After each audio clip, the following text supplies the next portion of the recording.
Hi, my name's Pretesh and I'm a recovered addict. I've been putting a lot of thought into the share this week, looking back at my experiences, and the fact is, I didn't lose my job.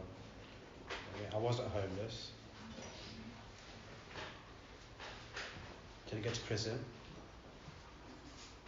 And I was a hard drinker for a decade, thinking back at it. I used to go out in the weekends with a few friends, have a nice time Friday, Saturday, sleep Sunday, and leave it alone for a week or two. And this happened for about 10 years, and I loved every moment of it. Throughout the last 3 years, I don't know what happened, and suddenly, I didn't even know it happened. I lost the power of choice. And that was really baffling, because I look at my other areas of my life. I'm quite stable, I'm sane. Do you know what I mean? I can hold down a job. I could be there for my family. But when it came to the drugs, I couldn't leave it alone. And that kind of confused me quite a lot. There's just a passage that I just want to read for more about alcoholism. Most of us have been unwilling to admit we were real alcoholics. No person likes to think he is bodily and mentally different from his fellows. Therefore, it's not surprising that our drinking careers have been characterized by countless vain attempts to prove we could drink like other people. The idea that somehow, someday, he will be able to control and enjoy his drinking is the great obsession of every abnormal drinker. The persistence of this illusion is astonishing. Many pursue it into the gates of insanity or death.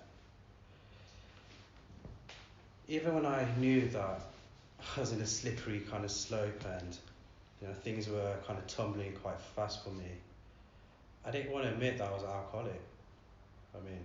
I thought I could use like a normal drinker. I thought I could moderate. I used to tell myself I'll only use it on the weekends, or never do it at work. Have a gram.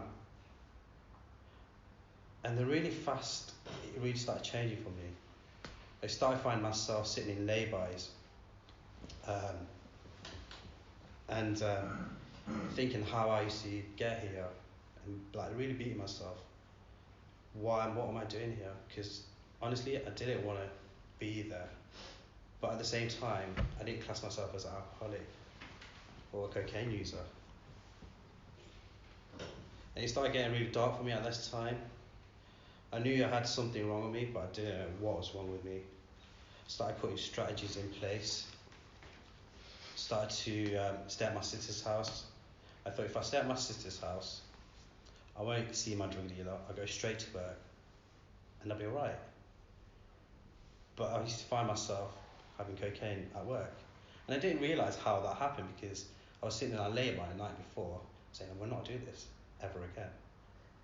Because I felt like a lone wolf. And this cycle just kept happening for me, like constantly, week after week. A6 lay-by every night, thinking to myself, why am I here? What am I doing?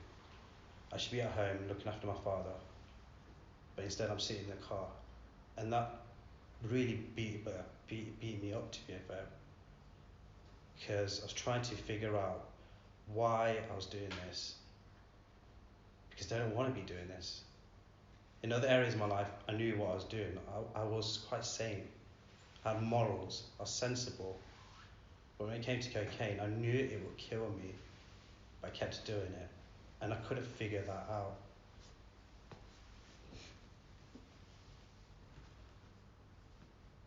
So my father passed away, and I thought this would be a great time to stop. And by this time, I've had enough. So I kind of said to him, I'll stop. Whispered in his ear on his deathbed. Firm resolution, I will not do this again. This time, I can do it. Within weeks, I was off again, baffled why this was happening, trying to figure out what was going on in my mind. And I didn't know the answer, to be honest with you. It beat me silly, physically, mentally. This cycle of using when I don't want to be doing it. The amount of times I used to come home after a spree, my nose would be bleeding, I'd be in pain, so much pain, I'd be banging my head on the wall, curling up on the floor. I would forget all of that every time. And this went on for me for 2 years. It was dark, man. It taught me some low places, man. I changed as a person. You know, I said I didn't lose my job. I wasn't homeless, I didn't go to prison. But I lost myself as a person. It stripped me down naked, where I didn't actually want to be on this earth. And I was still trying to figure out what was going on with me. And I just couldn't do it. Self-knowledge, self-will, just like disappeared every time. For me, you hear people who've been in the rooms and relapsed after a year or two. I've yet to relapse, but I could go out of here, forget I've spoken to all of you guys and relapse. Now, I've stopped figuring out what's happening. So after this period of relapsing and beating down silly, I had to kind of take myself out of society because the carnage I was causing out there was ridiculous. Large amounts of money, stealing. I stole my mum's savings. Do you know what I mean? And I didn't want to be doing that as well.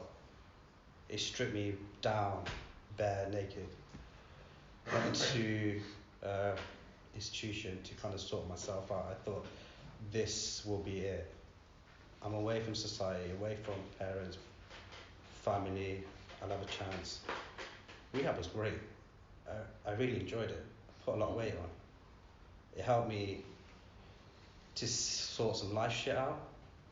I learnt a relapse trade, how to prevent yourself from relapsing. I found that quite funny actually at that time, man, because I didn't know why I was relapsing in the first place. All the time sitting by myself in the lay-by, being that lone wolf, changed person. Yeah, man, I really enjoyed it, man. Sorted life stuff out. Then came into this room particularly. Yeah, it was an experience walking into this CA room. There were people talking about relapse, talking about what I was trying to figure out, why I was forgetting everything, why I forgot I promised my father, why I forgot I didn't want to be sitting in that car, in that lay-by, pain I was going through physically. And they were talking about this illness, about the mind that you will forget instantly. And then it's a twofold, or you hear it's a twofold, mind and body. And it really rocked me heavily because I thought I had it nailed when I went to rehab.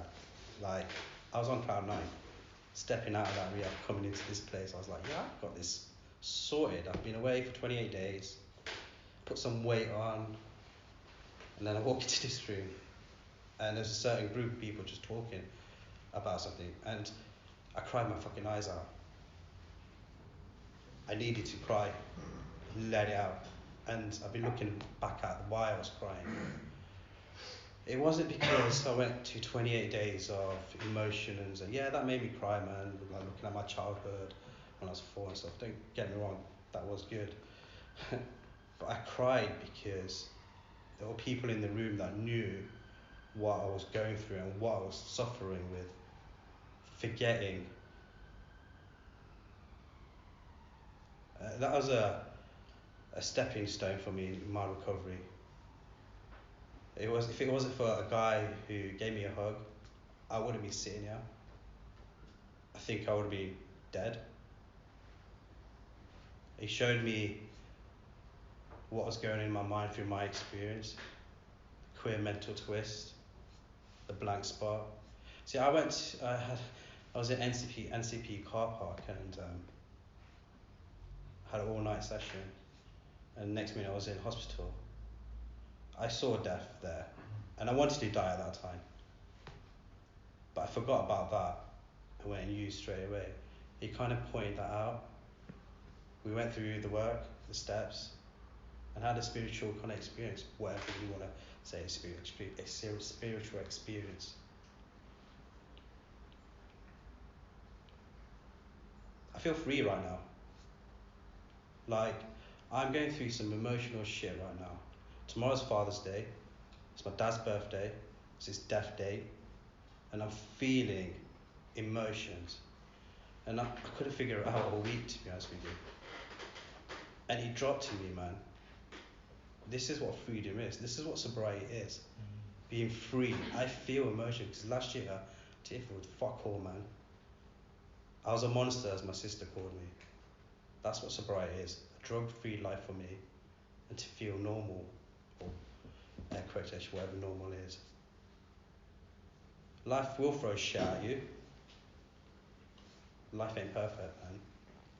But following the program, the 12 steps,